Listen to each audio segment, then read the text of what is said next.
Hello everyone, welcome to this session on data interpretation.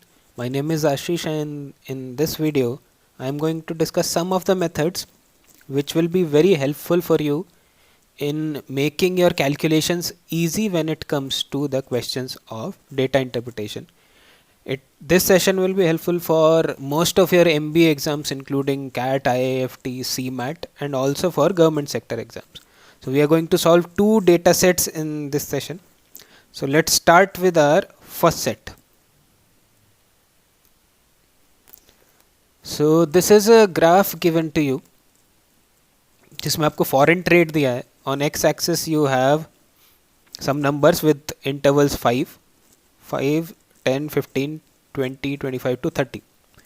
On y axis you have maybe the years 87, 88, 88 to 89, 89 to 90 and so on till 94 to 95. And there are two types of bar graphs in this. The shaded one represents the exports and the unshaded one represents the imports. And then there is a definition given of trade deficit. So trade deficits is the difference of imports and exports. So that is all which is given to us in this data set. Now let's have a look at the questions. So there are four questions. Question 1 says in which year was the trade deficit greatest? Question 2 says export earning in 91 is how many percent of imports in 91-92? Question 3 says in the last 3 years the total exports earning have accounted for how many percent of the value of the imports? And question 4 says which of the following statements can be inferred from the graph? Then there are three statements. So broadly it is a question of percentages. So as I told you earlier in the first video on data interpretation that percentages, profit loss, simple interest, compound interest, ratio, averages, basically the arithmetic part is very important when it comes to solving questions of DI and LR. तो data interpretation के लिए arithmetic पे command होनी ज़रूरी है. This questions pertains to the topic of percentages. So let's start solving this. Question number 1, it says in which year was the trade deficit greatest? And there are four options: 87, 88, 88, 89, 89 to 90 and 1991. So that means हमें सिर्फ यही 4 साल देखने हैं, ऊपर वाले को तो देखने का कोई फ़ायदा नहीं है. अब ट्रेड डेफिसिट क्या है? इंपोर्ट्स और एक्सपोर्ट्स का डिफरेंस. तो फॉर एग्जांपल 87-88 में imports are around 17.5 and exports are around 11.5. तो ट्रेड डेफिसिट हो जाएगा इन दोनों का डिफरेंस. तो दो तरीके हैं इस क्वेश्चन को सॉल्व करने के. या तो इन चारों साल में हम ये डिफरेंसेस निकाल लें वैल्यू के और जो सबसे ज़्यादा आए वो आंसर हो जाएगा, क्योंकि हमें हाईएस्ट पूछा हुआ है. यस, ग्रेटेस्ट पूछा हुआ है हमें, greatest trade deficit. So one way is to calculate the value and get the answer. Another more easier way to solve this question is just to look at the graph. क्योंकि हमें import और export का difference देखना है, तो जिस graph में ये वाली लाइन आपको ज़्यादा बड़ी लगे that will be the answer, क्योंकि यही difference है दोनों का. So clearly we can say that 89 to 90 cannot be the answer, क्योंकि this difference is not as large as 90 to 91 वाला. Similarly we can say 87 to 88 भी आंसर नहीं हो सकता. अब बचा 90 to 91 या 88 to 89, इनको हम कैलकुलेट करके देख लेते हैं. तो कितना डिफरेंस है इन दोनों बार ग्राफ्स में? तो वन इंटरवल, दिस इज 2, 3, 4, 5 तो कंप्लीट इंटरवल्स हो गए. उसके अलावा ये भी आधा है तो 5.5 और ये भी आधा है तो 6. तो ऑलमोस्ट 6 का डिफरेंस यहाँ पे है 90 to 91 में. अब 88 to 89 में देखते हैं. So this is 1, 2, 3, 4, 5. 5 तो कंप्लीट हो गए, 6 भी ऑलमोस्ट हो ही गए और आधा इधर भी है, तो ये 6 से थोड़ा ज़्यादा हो जाएगा, मे बी 6.25 के आसपास. So by looking at this value we can say that the highest trade deficit is in 88 to 89. So rather than calculating for every year, we can simply look at the graph and tell that the answer is 88 to 89, which is option number B. Question number 2, it says export earning in 90 to 91 is what percent of imports in 91 to 92? तो exports in 90 to 91 ये कितना है, और imports in 91 to 92 ये कितना है, और ये पहली वैल्यू दूसरे का कितना परसेंट है वो हमें बताना है। तो एक्सपोर्ट्स इन 90 to 91, 90 to 91 में एक्सपोर्ट यानी शेडेड वाला graph, so this value is here, that means 16, 17, 18, और 18 से भी थोड़ा ज़्यादा है यानी 18.5 के आसपास है। We don't have the exact value here, so will assume it to be 18.5, तो अप्रॉक्सीमेटली हमारा आंसर आएगा। तो let's consider it to be 18.5। अब इंपोर्ट्स इन 91 to 92, 91 से लेके 92 वाला ये है इंपोर्ट्स यानी ऊपर वाला ग्राफ, तो ये एग्जैक्ट वैल्यू यहाँ पे हमें मिल जाएगी 20, सो दिस वैल्यू इज 20। अब हमें कहा गया है कि 18.5 इज व्हाट परसेंट ऑफ 20, तो 18.5 upon 20 ये फ्रैक्शन बन जाएगा। अब 1/20 फ्रैक्शन जो है वो 5% के इक्वल होता है। किसी भी फ्रैक्शन को अगर परसेंटेज में कन्वर्ट करना हो तो उसको हम 100 से मल्टीप्लाई कर देते हैं। तो अगर हमें 1/20 निकालना कितना परसेंट होगा तो इसको 100 से मल्टीप्लाई कर दो, that will B 5%। But it's better that you remember these values so that it will save your time in the exam. तो 1/20 हमें पता है कि 5% होता है, तो अगर 1/20 इज 5% तो उसका 18.5 टाइम्स कर दो, तो 18.5 into 5, so that will be 18 into 5 90, 5 into 5 25, so 92.5 के आसपास ही आंसर आएगा, क्योंकि हमें एग्जैक्ट नहीं पता था कि 18.5 है, so approximate answer would be 92.5। तो उसके आसपास का एक ही ऑप्शन है which is option number C, so the correct answer here is C option.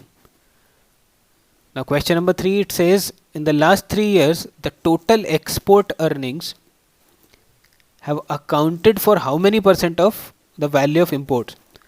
Total export earnings कितना परसेंट है टोटल इंपोर्ट्स का लास्ट 3 ईयर्स में। तो सिर्फ हमें लास्ट 3 ईयर्स का डेटा देखना है, total export and total imports. तो let's go back to your graph. Last 3 years मतलब ये वाले तीनों, sorry last 3 years will be the top के 3, क्योंकि bottom 3 would be initial 3 years. 87 से अगर स्टार्ट हो रहा है तो लास्ट 3 वुड बी 92 से लेके 94, 95 तक।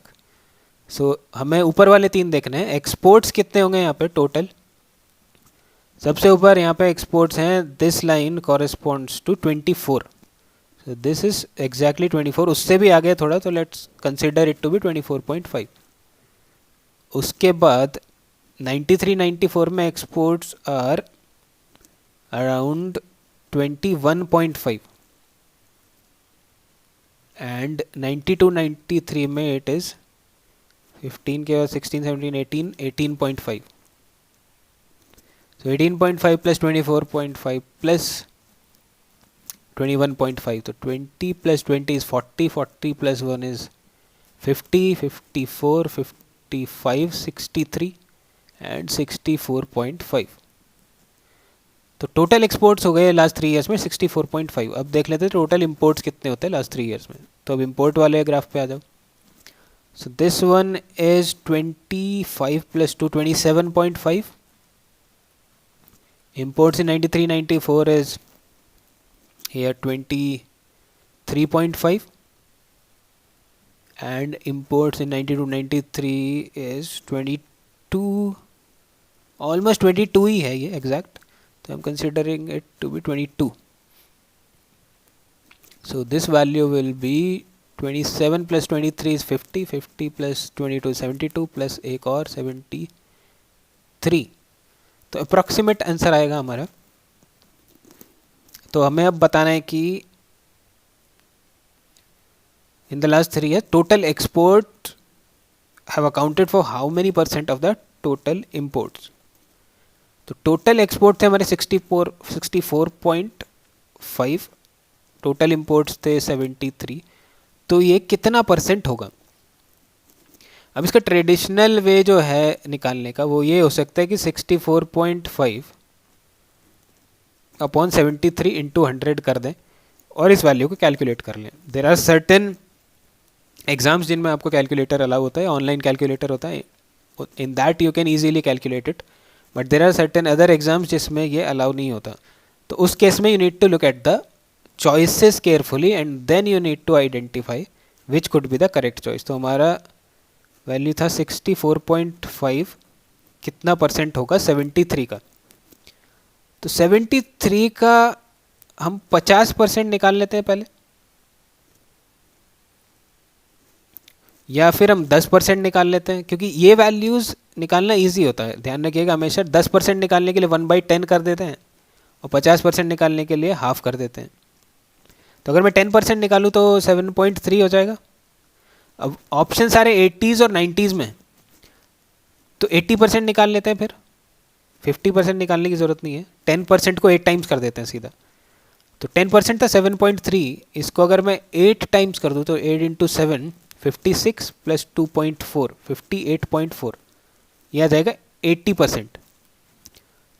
और 90% कितना हो जाएगा, 80 प्लस 10, 80% था 58.4, 10% था 7.3, तो दोनों को ऐड कर दो तो 90% निकल जाएगा. So that will B 65.7. तो 80% तो आया 58.4, 90% आया 65.7, हमारी वैल्यू थी 64.5.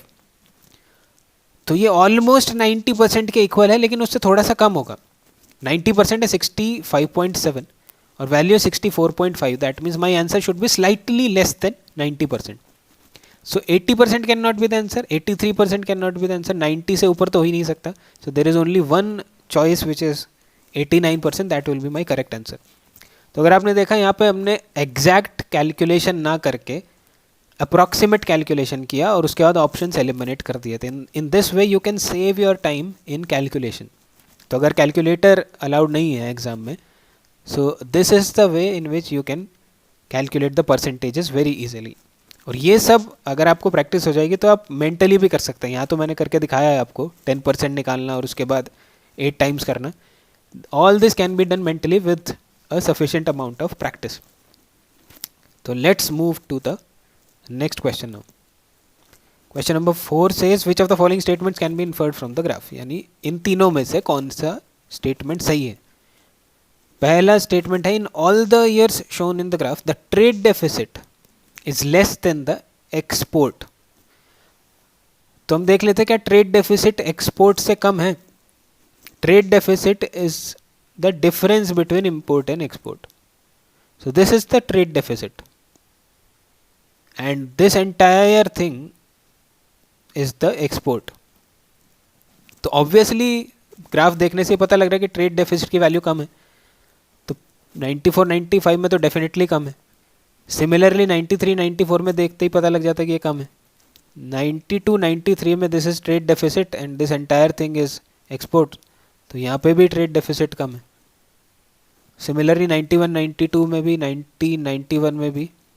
So just by looking at the graph you can identify for each year that trade deficit in every year is less than the value of export. That means first statement holds true. In all the years trade deficit is less than the export earning. तो पहला तो सही हो गया. तो that means या तो answer होगा A जो कहता है statement 1 only. Option B can not be the answer, क्योंकि हम ऑलरेडी पता कर चुके कि फर्स्ट स्टेटमेंट तो ट्रू होगा ही होगा. और बी ऑप्शन कहता है second statement only. So that is not the answer. Similarly C is not the answer, क्योंकि वो कहता है थर्ड ओनली. तो दो ऑप्शन तो हो ही नहीं सकते. तो आइदर इट इज ए और इट इज डी. तो डी कहता है फर्स्ट एंड थर्ड ओनली, ए कहता है फर्स्ट ओनली. फर्स्ट हम चेक कर चुके कि डेफिनेटली सही है. अब हमें सेकंड स्टेटमेंट देखने की ज़रूरत ही नहीं है, क्योंकि कोई ऑप्शन ही नहीं है जिसमें सेकंड स्टेटमेंट बचता हो. वो एक में था, वो हम पहले ही हटा चुके हैं. तो हम डायरेक्टली अब थर्ड स्टेटमेंट चेक करेंगे. थर्ड स्टेटमेंट कहता है in all the year shown in the graph the earnings by export is less than the expenditure on imports in the preceding year. तो वो कहता है हर साल एक्सपोर्ट की जो वैल्यू है उससे पिछले साल के इंपोर्ट से कम होगी. तो let's check whether it is true और नॉट. तो फॉर एग्जाम्पल 94-95 में एक्सपोर्ट्स आर हियर और इंपोर्ट्स उससे पहले साल में थे यहाँ पे. So that mean it is not true. वो तो कहता है कि एक्सपोर्ट की वैल्यू कम होनी चाहिए पिछले साल के इंपोर्ट से. 93-94 के इंपोर्ट्स कम हैं और 94-95 के एक्सपोर्ट ज़्यादा हैं. तो यहीं पे ये वायलेट हो गया condition. That means this statement is not true, तो एक ही ऑप्शन हमारे पास बचता है, one only. So that is how you can easily solve these questions. अगर आप इसको कन्वेंशनल वे से करते तो it would have taken a lot of time, but थोड़ा सा दिमाग लगा के आप बहुत कुछ टाइम बचा सकते हैं एग्जाम में. So try to use these tricks while solving questions on percentages. Let's move to the next set of questions now. तो इस क्वेश्चन में भी आपको एक बार ग्राफ दिया है. एक्स एक्सेस पे आपके ईयर्स हैं 98, 90, 89, 90, 91, 92, और वाई एक्सेस पे वैल्यूज हैं 0 से लेकर 200 तक विद एन इंटरवल ऑफ 40. उसके बाद ये जो बार ग्राफ है इसमें सबसे नीचे जो हैं वो बुक्स हैं, बीच में मैगजीन्स हैं और ऊपर जर्नल्स हैं. दैट मीन्स 89 की अगर मैं बात करूँ तो 73 is the value of books, 30.6 is the value of magazines and 45.9 is the value of journals. और ये क्या है, ये रेवेन्यू है obtained by a publishing house by selling books, magazines and journals. So these values are the revenues. Now let's have a look at the questions also. So there are again 4 questions. Question number 5 says, which year shows the least change in revenue obtained from journals? Least change in the revenue obtained from journals. 89, 90, 91, 92. Change मतलब पिछले साल से और इस साल journals के revenue में कितना डिफरेंस है. तो 98 से 99 की बात करें तो 45.9 से 46.9 हो गया, तो डिफरेंस आया 1 का. यहाँ पे अगर बात करें 91 में कितना चेंज आया, 46.9 था, यहाँ पे 45 हो गया, तो डिफरेंस आया 1.9. नेगेटिव में होगा क्योंकि वैल्यू कम हो रही है. और यहाँ पे अगर बात करें 45 से हो गया 43.9, तो डिफरेंस यानी चेंज आया 1.1 का. अब उसने चेंज पूछा है यहाँ पे, लीस्ट चेंज, तो सबसे कम चेंज. तो यहाँ पे चेंज है 1 का, यहाँ पे चेंज है 1.9 का, यहाँ पे चेंज है 1.1 का. हम इसमें पॉजिटिव और नेगेटिव नहीं देखेंगे क्योंकि change can be positive, change can be negative also.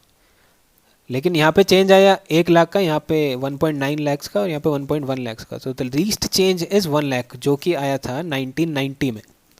So the correct option of this question should be B, that is 1990. Question number 6 is the growth in total revenue from 89 to 92. अब total revenue में कितनी growth हुई है 89 से लेकर 92 तक. तो 89 में टोटल रेवेन्यू कितना था, 92 में टोटल रेवेन्यू कितना था, और उसमें कितनी ग्रोथ हुई है. और ऑप्शंस आपके परसेंटेज टर्म्स में दिए हुए हैं, तो ऑब्वियसली हमें परसेंटेज ग्रोथ निकालनी है. तो टोटल रेवेन्यू देखते हैं 89 का कितना, इन तीनों वैल्यूज़ को ऐड कर देते हैं. 70 plus 30 is 100, 100 plus 40 is 140, 140 plus 8 is 148 और 1.5 और, तो दैट इज़ 149.5. कोशिश करिए कि आप मेंटली ये नंबर्स ऐड कर पाएँ. इनको आपको लिखने के बाद ऐड करने की आदत नहीं होनी चाहिए, otherwise it will take a lot of time. Similarly 1992 में अब इन 3 नंबर्स को ऐड कर दीजिए. 70 plus 40 is 110, 110 plus 40 is 150, 150 plus 12 plus 8 20, that is 170, और 0.9 प्लस 0.6 प्लस 0.9 विच इज़ 2.4, तो ये आ गया 172.4. तो टोटल रेवेन्यू 149.5 से 172.4 हो गए. तो परसेंटेज ग्रोथ निकालनी है हमें. अब एक फॉर्मूला ध्यान रखिएगा परसेंटेज चेंज का, that is given by final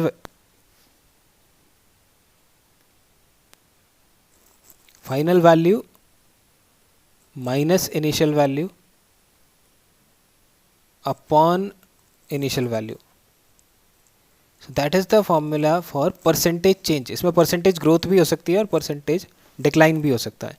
तो यहाँ पे ग्रोथ पूछी है, तो फाइनल वैल्यू मतलब जो बाद में value I 172.4 minus initial value which was 149.5 upon initial value which is again 149.5. अब इन दोनों का डिफरेंस कितना आया 149 से लेके 172 तक. Now again you need to use the same method.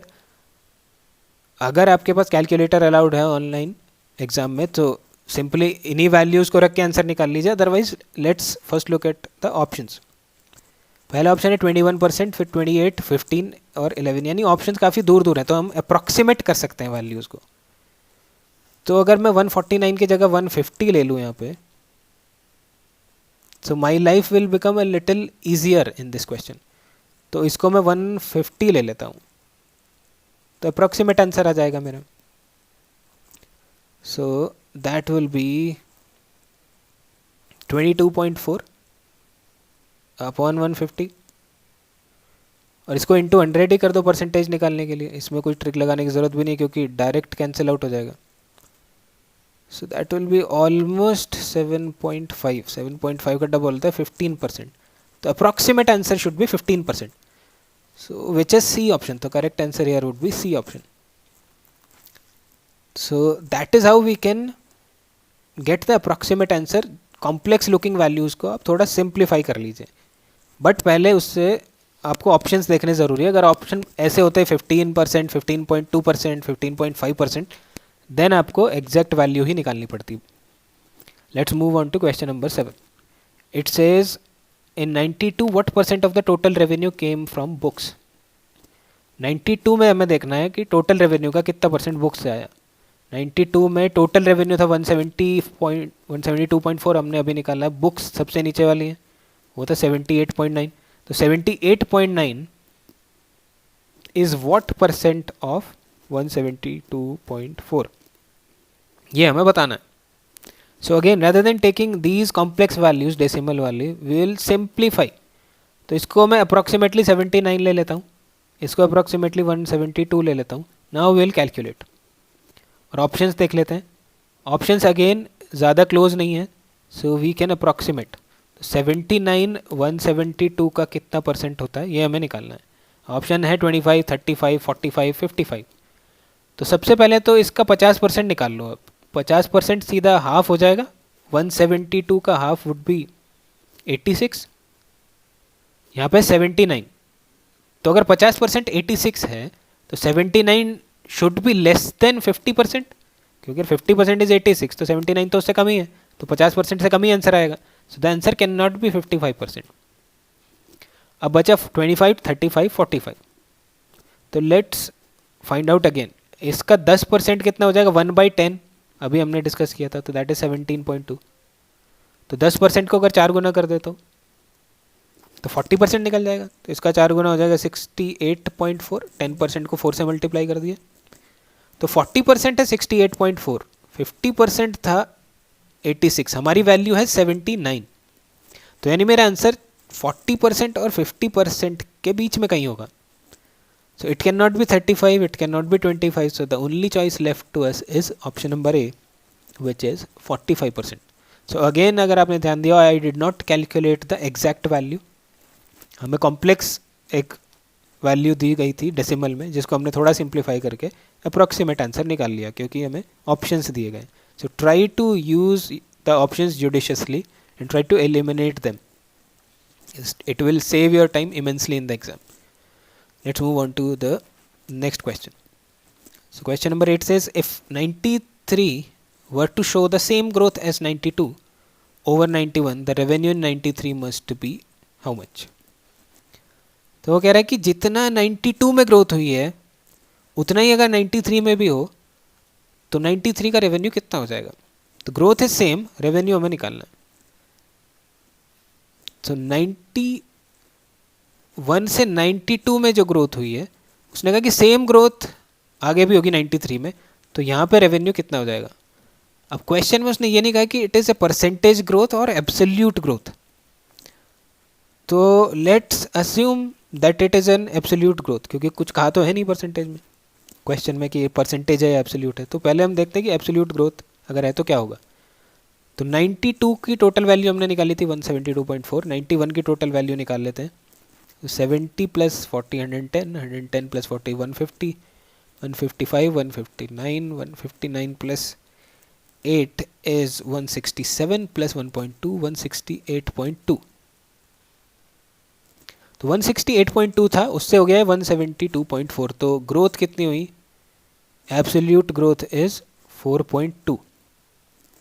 तो अगर फिर से 4.2 ग्रोथ हो जाएगी, क्योंकि उसने कहा है कि जो ग्रोथ यहाँ पे हुई थी वही सेम आगे भी होगी, तो 172.4 में 4.2 ऐड कर दो, तो 176.6. So that should be the answer. So if it is absolute growth, क्योंकि हमें सिर्फ कहा गया है सेम ग्रोथ, अब growth in numbers, growth in percentage, that is not clear in the question. तो अगर एब्सोल्यूट ग्रोथ है तो answer should be 176.6. So it is closest to D option. ऐसा भी हो सकता है वो परसेंटेज ग्रोथ की बात कर रहा हो कि जितना परसेंट यहाँ पे ग्रो गया उतना ही परसेंट आगे भी ग्रो होगा. तो लेट्स ट्राई टू अज्यूम कि परसेंटेज ग्रोथ है. तो 4.2 एब्सोल्यूट ग्रोथ थी, वो परसेंटेज में कितना होगा? 4.2 इज व्हाट परसेंट ऑफ 168.2. तो 168.2 का 1% होगा 1.6, कि 1% होता है 1/100. किसी भी वैल्यू को 100 से डिवाइड कर दो तो 1% निकल जाता है. तो इस वैल्यू को मैंने 100 से डिवाइड कर दिया, 1.6 अप्रॉक्सीमेटली. तो इसका 2% हो जाएगा 3.2. अगर 1% 1.6 है तो 0.5% इसका आधा हो जाएगा, दैट इज 0.8. तो यानी इसके 2.5% के आसपास आएगा, थोड़ा सा ज़्यादा उससे. तो अप्रॉक्सीमेटली 2.5% ग्रोथ हुई है. सिमिलरली अगर मैं आगे भी जो उसने कहा कि सेम ग्रोथ होगी, तो इसमें भी 2.5% ग्रो कर दो. 172.4 को 2.5% से बढ़ा दो, तो अगेन इसका 1% होगा 1.7, 2% हो जाएगा 1.7 का डबल यानी 3.4, 0.5% होगा 1.7 का हाफ यानी 0.85. तो 2.5% कितना होगा? 2% और 0.5% को जोड़ दो, तो 3.4 प्लस 0.85 यानी 4.25 के आसपास. तो अगेन वैल्यू वही आएगी. 4.2 यहाँ हमने ऐड करा था, 4.25 यहाँ पे ऐड कर रहे हैं. So again it is somewhere similar से 176.6 के आसपास. So the correct answer has to be D, चाहे वो परसेंटेज ग्रोथ हो या एब्सोल्यूट ग्रोथ हो. The answer is D option. So I hope these methods will help you in your questions of data interpretation. That brings us to the end of this session. We'll again meet with some new tricks to solve the questions. Till then, keep practicing and goodbye.